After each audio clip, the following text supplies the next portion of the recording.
ప్రధానంగా అధికార బీజేపీ ప్రభుత్వం మరి నరేంద్ర మోడీ గారి ప్రభుత్వం 10 సంవత్సరాలు పరిపాలన చేసింది.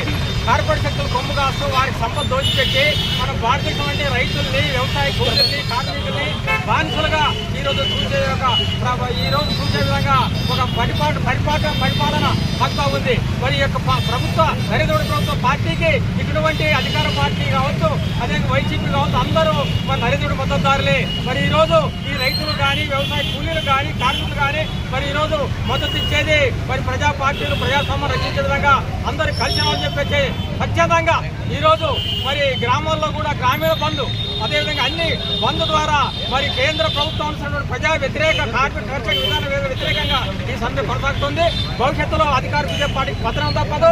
ఆ పార్టీకి మద్దతున్నటువంటి అధికార వైద్య ప్రభుత్వాలు కూడా ప్రజలే గుణపడి చెప్తున్న హెచ్చరిస్తూ ప్రధానమైన డిమాండ్లు కార్మిక చట్టాలు యథావిధిగా కొనసాగించాలి, నలభై చట్టాలని రైతులు యొక్క అప్పులు మాఫీ చేయాలి, పత్తర పంట రుణాలు ఇవ్వాలి, పంటలు మేము అమలు చేయాలి, కార్మికులు కనీస వేతనం 26,000 రూపాయలు ఖచ్చితంగా ఇవ్వాలి, అసంఘటిత కార్మికుల్ని రెగ్యులర్ చేయాలి, అదేవిధంగా ఉద్యోగస్తుల యొక్క చిన్న ఉద్యోగులు కావచ్చు, పెద్ద ఉద్యోగులు కావచ్చు, చిన్న వ్యాపారం అందరినీ ఆదుకో దిశగా చట్టాలు తయారని చెప్పేసి డిమాండ్ చేస్తూ ఈ సమ్మె ప్రభావం మరి భవిష్యత్తులో నరేంద్ర ప్రభుత్వాన్ని పొందడం ఖాయని చెప్పేసి తెలియజేస్తూ ఆంధ్రప్రదేశ్ సంఘంగా యావత్ భారతదేశం యొక్క సమ్మెలో పాల్గొని మద్దతున్నారు కాబట్టి అందరికీ ధన్యవాదాలు తెలియజేస్తూ నాకు అవకాశం ఇచ్చిన ధన్యవాదాలు తెలియజేస్తూ నా పేరు పంపనగౌడ్ ఆంధ్రప్రదేశ్ జిల్లా వచ్చిన తర్వాత కార్మిక చట్టాలపైన ఉక్కుపాదం పెట్టడం జరిగింది. ఈరోజు కార్మిక చట్టాలపైన ఉక్కుపాదం పెట్టిన దానికి అట్లా అలాగే కార్మిక 44 లేబర్ కోర్టుని 4 కుదించడం జరిగింది. దానికి నిరసనంగా ఈరోజు కేంద్ర కార్మిక సంఘాలు సమ్మెకు పిలుపునివ్వడం జరిగింది. ఆ సందర్భంగానే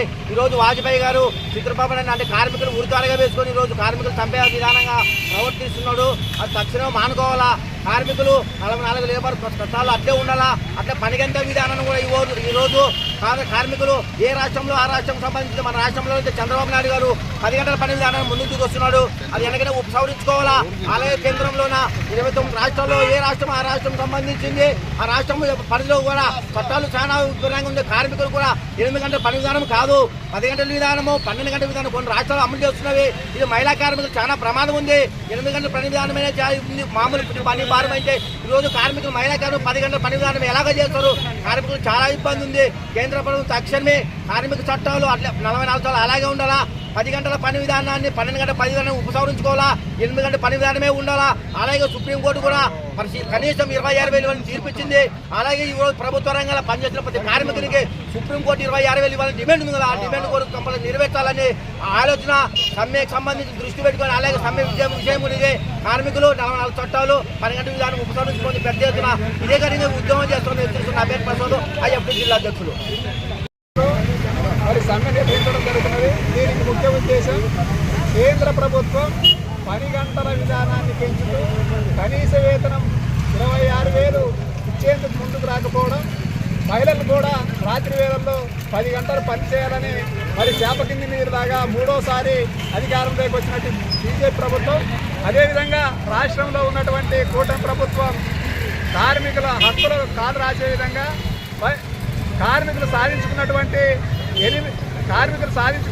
8 గంటల పని విధానాన్ని కాలరాస్తూ ఈ కేంద్ర రాష్ట్ర ప్రభుత్వాలు తీసుకున్నటువంటి నిర్ణయాన్ని ఉపసంహరించుకోవాలని, కార్మికుల కనీస వేతనం అవుట్సోర్సింగ్ రంగాల్లో పనిచేసేటువంటి వారికి అందరికీ కనీస వేతనం 26,000 ఇచ్చేంత వరకు పోరాటం కొనసాగిస్తామని చెప్పి తెలియజేస్తూ నా పేరు తిమ్మగురుడు, ఏఐటీసీ తాలూకా కార్యదర్శి, ఎంబెగనూరు.